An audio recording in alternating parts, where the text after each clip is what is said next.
Hey guys, how you doing? Asplenia here. Just wanted to show you a little 2-for-1.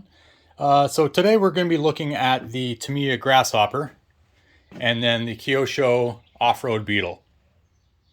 There we go. Let's get that into focus.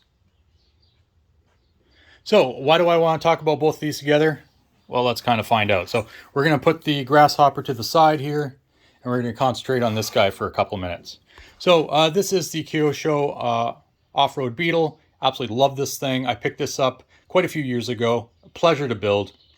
And so once I got it all done, I decided that I was going to put a brushless system in it.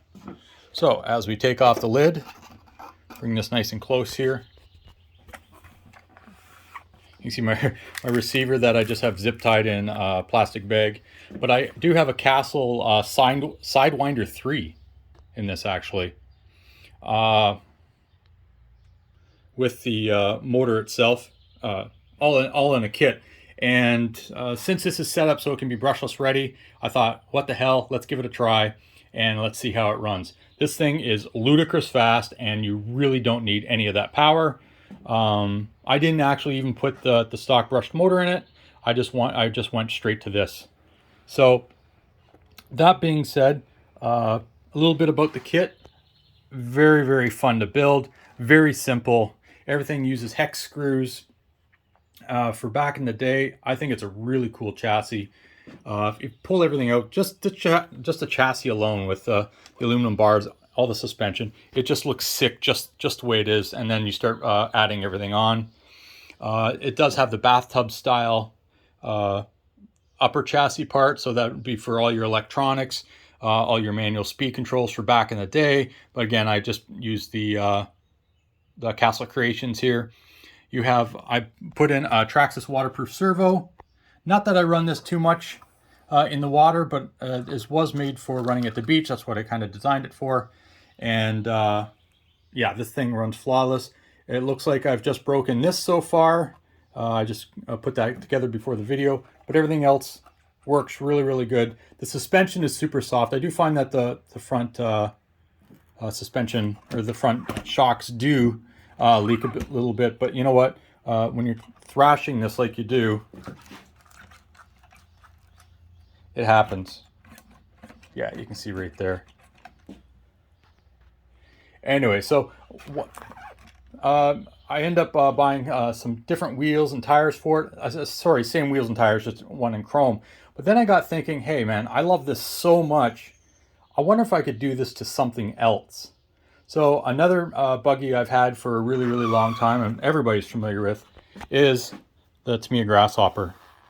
So this is basically your stock Tamiya Grasshopper with a Traxxas Valenian system in it. Now this Valenian system is actually out of my old VXL eRevo 1/16 scale. So I thought, what the heck, if I'm going to make something that's going to compete with this guy, let's try it on this. Now the Grasshopper isn't the best when it kind of comes to handling with that axle in the back. It doesn't, I mean, it has a little bit of a limited slip, but it just seems to hop around. So this, the Grasshopper to me is just really, really good at the beach. And I'm like, well, that's at the beach. Why not have something else? So sure enough, what I did is I actually bought another set of tires. So you can see the Goodyear tires here. Swing that over, put the Goodyear tires on here. Very little modification to do, but it actually makes a huge difference in traction. I got bearings all around on this, and just the stock front tires. I didn't really need anything else. It just works really darn good. I did a little bit of a suspension mod. So I actually have, I use this in oil-filled shocks. Oh, there we are. And I've mounted that up on top, and I've just used a zip tie in the bottom. And I believe I actually have a little rubber O-ring in there as well. So this way, when it goes up, it stops nice and soft. And when it comes down, it stops nice and soft as well. Yeah. Let's see. Okay, so that's taking a look at the Grasshopper. Oh yes, another thing that I did before I take off the body is that this is RC four-wheel drive shocks from my Trailfinder 2. They're really garbage shocks in the Trailfinder 2, but in this car, it actually makes a huge difference. So let's see, if I put this down, take it off the block here.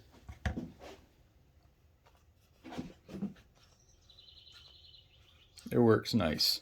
Now, one thing that I did do, I'll flip this over quickly.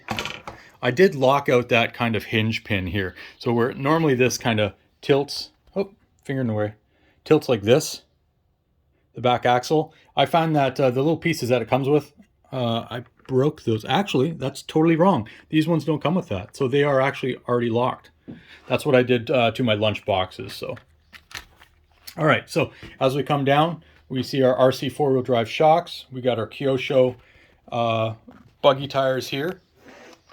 This is where things get a little different. So there's our Vlenion system from Traxxas, and it fits in there perfectly. You got lots of room when it comes to distance between the tire and the motor itself. There's your speed control. Now you can run up to 3S on this. There's absolutely no need, but you could. And it's really fast the way it is now. And another little mod that I did is I put a bunch of weight in the back. Because since this thing likes to hop up and down all the time, I figure adding the extra weight, and especially now with the oil-filled shocks in the back, it actually makes a really big difference, and it gets a lot more traction in the back end, which also I added some weight on the front. So this way, before this would get so light that you had no steering whatsoever. So with that little bit of weight up front, with these 1/4 ounces, yeah, 1, 2, 3, 4, and then I got 4 up here.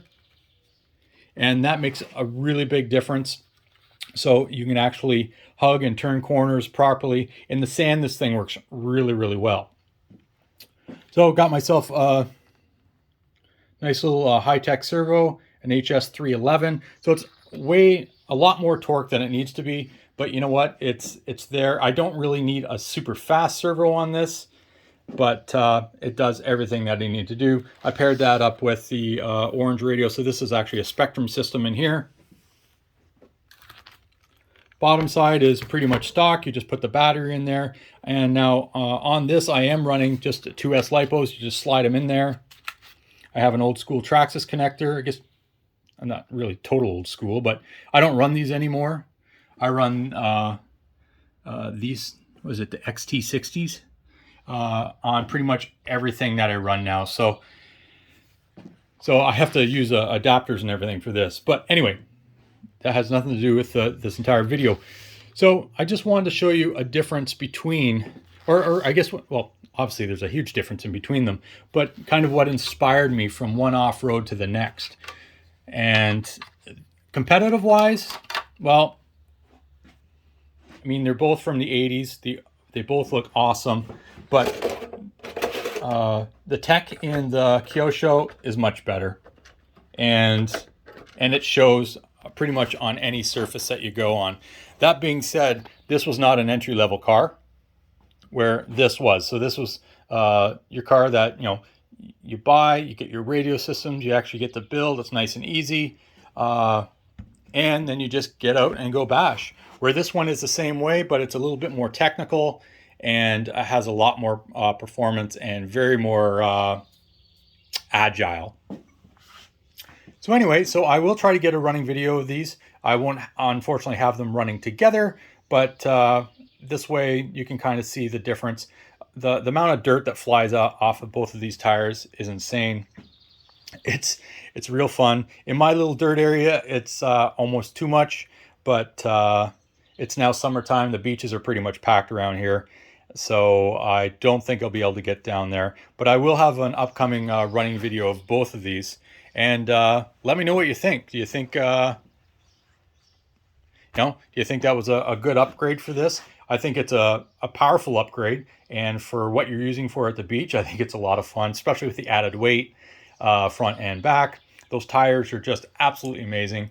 The stock's paddle tires are great, but this definitely gets a lot more traction everywhere. Where the paddles, you can slowly start ripping them off if you run on the asphalt, this or that. These cars I normally don't run on asphalt, just for the fact that those pin tires will actually rip apart pretty quick, and